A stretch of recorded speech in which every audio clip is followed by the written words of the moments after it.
А ці верите вы у оборону от таких абярэгаў? Вось такі клык цалкам можа стаць абярэгам. Яго трэба дастаць, працягнуць вяровачку і насіць на шыі. А яшчэ абярэгам можа быць вось такі кіпцюр. Таксама, калі ўдзець сюды нітачку, павесіць на шыю, будзе берагчы мяне ад нападаў.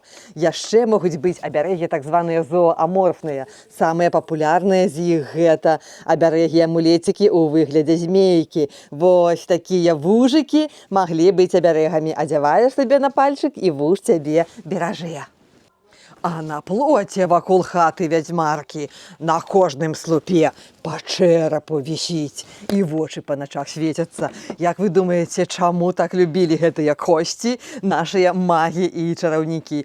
А таму, што паганцы балтаславянскага паходжання выкарыстоўвалі гэтыя косці, зубы і кіпцюры як амулеты ці абярэгі. Бо калі яны дапамагаюць звярам пры жыцці, то пасля смерці звяроў дапамогуць абараніцца людзям. Прычым абароняць не толькі ад драпежнікаў, але і ад злых духаў, чараў і сурокаў.